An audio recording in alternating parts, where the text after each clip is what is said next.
Hello everyone, I'm Professor Geek. Welcome back to the channel.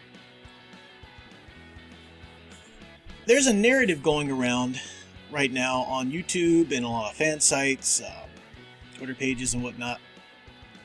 And the narrative is that, guys, Henry Cavill returning as Superman, this is a win for the fans. This is a victory for the fans. This is an absurdly delusional narrative. It's not the case in any way, which way or form. And it's nothing new. It really comes from when we heard this regarding the Snyder Cut being released. Guys, it's a win for the fans. It's a win for the fans. You know, the corporate companies, and they're trying to push their agendas, and now they're even saying, oh, and they actually wanted Black Superman and Black Adam, and it's a win for the fans who really wanted the real character, and they wanted to push their agenda, their diversity agenda or whatever, but the fans won, and some people are even saying, Zaslav's for us, guys, he's listening to us. It's not true, because the fans who have actually been pushing for and wanting a return of the Snyder-verse or Henry Cavill in the Superman role, or they are not that large. They're not that large of a contingent. And I mean the ones that truly, have been longing for him to return ever since and have been fighting for him and everything like that.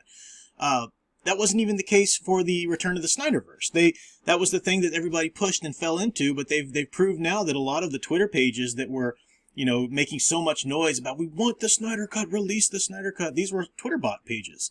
And some of them, they even, I think, trace back to Zack Snyder himself. This is the way he does these things. He was immensely perturbed that culture said no to his vision of these wonderful, inspirational, colorful, hopeful heroes.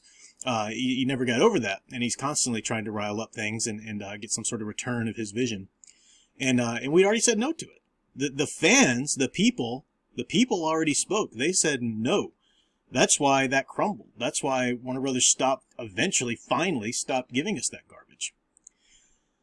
And now there's this sort of return. I don't know how much of a return it's going to be, but at the very least, you've got Cavill playing Superman. It sounds like from all things, what's happening is Cavill's trying to sort of ingratiate himself and like, guys, it's not my fault.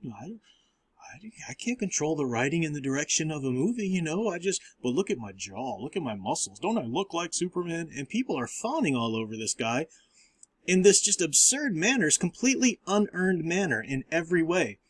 And I've been saying this for a long time, that he's a horrible choice for Superman, regardless of what writer and director works for him. He's not Superman. He's incapable of playing the character. Doesn't matter what trappings he has around him in a film.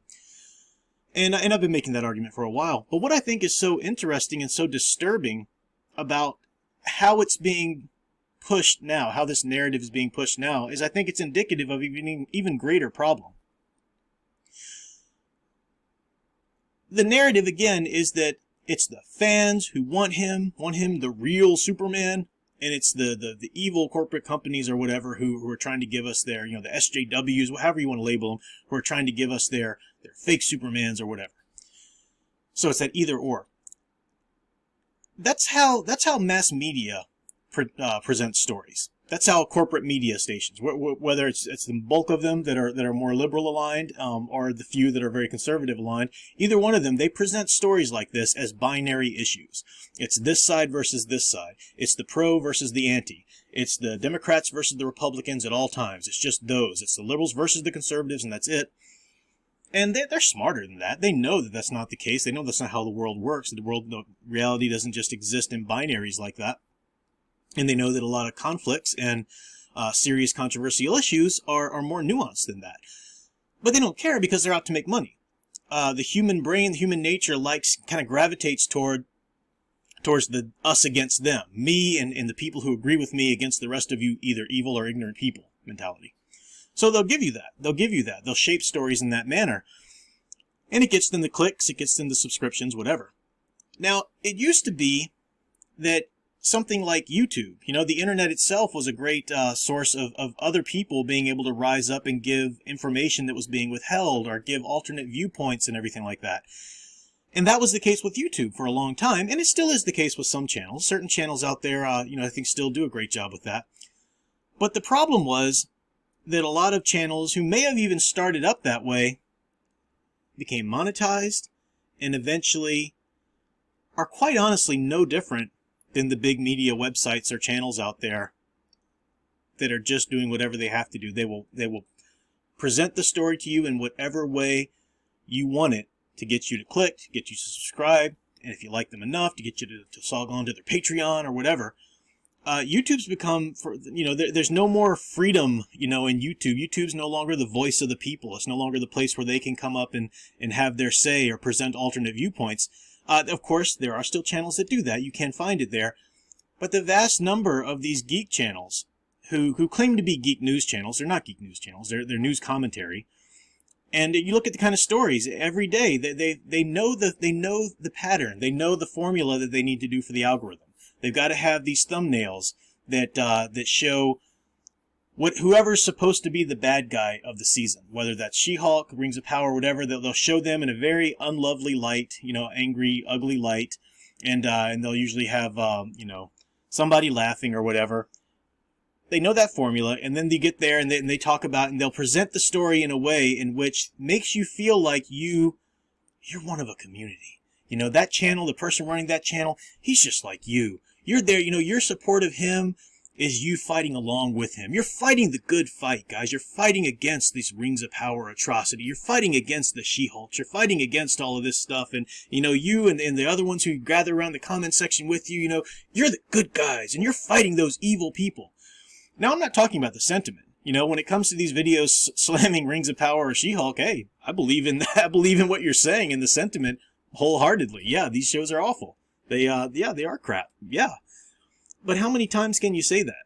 How many times can you sit there and slavishly watch or review each new episode and try to present it as though, now the next battle in our fight is the next episode, guys, and blah, blah, blah, and or the next little thing that happens in the news, and the next little, it's outrage culture to the point where the more people who log on to this and join in with it, they don't really want a change in Hollywood. They just want to feel a sense of belonging, and they get what they need out of finding their favorite channels, joining into this, this thing, and this it's us against the world, that kind of thing. That's how the Snyder Cut success or victory of the Snyder Cut's return. That's how that story got so much steam, because actual Snyder-bros, actual people who dearly love that universe, are very small in number, comparatively speaking. And I'm not talking about people who might have well, I don't have a problem with it, whatever. I'm talking about the people who are just released the Snyder Cut. Those people are comparatively small. I've been dealing with these people since 2013. I know their antics. I know their you'll see them in the comments before I probably get to blocking them. The incredibly cantankerous, insulting, exhibiting all of these wonderful behaviors that their so-called real Superman story, basically inspired in them, because that's how that behavior, that kind of thing inspires. Those are comparatively small. So suddenly when the Snyder Cut, the release the Snyder Cut kind of thing happens, it sort of came out of nowhere, this idea that it's the victory for the fans. And you had a lot of the usual suspect channels trying to, pimp that nonsense.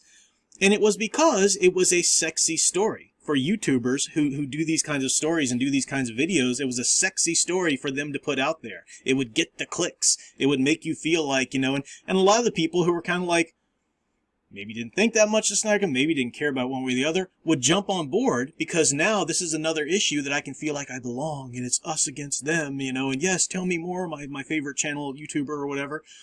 They jumped onto that, and now the whole return of Henry Cavill thing is happening, and it's part of that too. It's completely unearned. Part of it, I think, is some pretty smart publicists on Cavill's part, because the man's not Superman. Aside from the fact that he can't act like Superman, he doesn't play confident. He doesn't play powerful and compassionate. He can't play that. He can play a morose. He can play a bully. But he can't play Superman. Oh, you just don't know. You haven't given him a chance. But no, there's a number of reasons. Look at his field of work. You don't just pull out somebody and give them a chance because you like the way their jaw is shaped. Because, oh, they lift weights, they can play Superman. That's ridiculous. That's utterly absurd. There's no giving it a chance if they played in so many films and movies and you've never seen any indication. And there's no indication.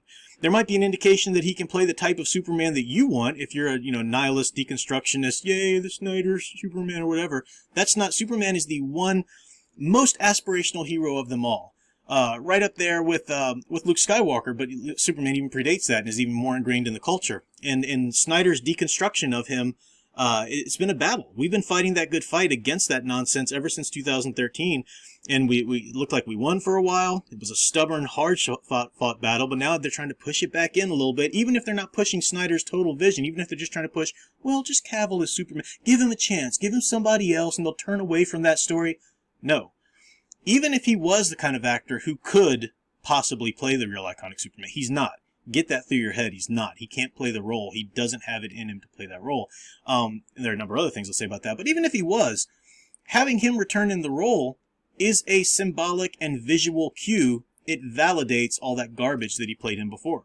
I don't care how much they want to change it in terms of a new vision of it. It validates the garbage that he already portrayed Superman as, and that he wholeheartedly promoted. I heard one person say, "Oh, but I like Cavill because, you know, somebody asked him what he thought about the clapback for The Witcher, and he didn't attack fans. He just said, no, people are just passionate about what they like, and oh, I love that." If he actually said that, that's the first even remotely nice or level-headed thing the man has said. The man compared playing Superman to having sex with a woman. Like, yeah, I'll do it. It's like having sex with a woman, you know. And I forget the whole context of it. You can look it up. He also said he'll do it for the money. He's in it for the money. He wants to do Superman for the money. And that's all he really wants. He's not one of you guys. Hey, I've seen these stories. Guys, I play World of Warcraft just like you. My favorite Superman comic book is this. He's not one of you. He wants the sweet, sweet money that this kind of franchise job gets from movies and appearances and royalties and con appearance. He wants to maintain his career. He's fighting for that. There's this silly notion that I hear sometimes, it's not the actor's fault. People think like actors are just all a bunch of homeless people ready to die the next week if they don't get that role. It's absurd. They sign on. I've done videos about that before. I'll link up there. But they sign on. They read the script. They say, yes, I'm going to sign my name, my reputation, and all my talent and skill to promote that vision of the character. And he said yes to that on Snyder's garbage take on Superman. He does not deserve another chance. He is not Superman. He's incapable of playing Superman. And most people know that. Most people get it. But this absurd notion again that, well, you know, they listened to the fans. The fans weren't calling for it. You had this vocal minority who started calling for it. Then you had this sort of drummed up, manufactured movement on Twitter for it. And then you get a lot of people jumping on now calling for it just because they feel like it's another issue that they can do that. Yeah, the fans against the companies or whatever, or the SJW filmmakers or whatever. That's what's gotten this thing all of its momentum. It's not what's the word, organic in any way. And it's really disturbing how this works. It really makes me mad seeing all these YouTubers, and people just don't get it. They don't realize that you're putting the money in these YouTubers' pockets. The YouTubers aren't making any difference. Guys, Disney, Warner Bros., whatever, they don't care what your favorite YouTuber's saying. Sound Engraver did a great stream today. Disney, Marvel, they don't care about your little critique videos on She-Hulk. They don't care. You guys are nothing to them. You guys are amusing to them. They did a whole series, She-Hulk, just mocking you. Because they know you'll still tune into the show, or if not the show, you'll turn into their favorite YouTubers who then in turn, they watch every part of the show so they can give you the truth about it or whatever. And they know what they're doing. My next video will be how they get away with that. They know what they're doing. You're no threat to them. This notion, us against them, it's a very dated notion. Now look, it still exists. The problem still exists that some of us wish that they would start giving out good story. But it won't happen. They've relegated you. They've placated you with this little, playground that they've let you play around in and pretend you're making a difference in. And that's what YouTube has become, with a lot of these YouTubers complicit in that action just so they can get the clicks and get the money and keep that outrage culture and those 3 or 4 drops a day, with the right kind of thumbnails and the right kind of rage and stuff like that going. It's not helping anything, and it's only hurting you, and it's hurting culture. I'll stop now. I've been going on for a long time. Let me just reassert, Henry Cavill is not Superman. He's never played Superman. He's incapable of ever playing Superman in the future. This is not a win for fans. It's a great loss for true Superman fans and the culture of mythology. That's all for now. Thanks for watching. Be back later.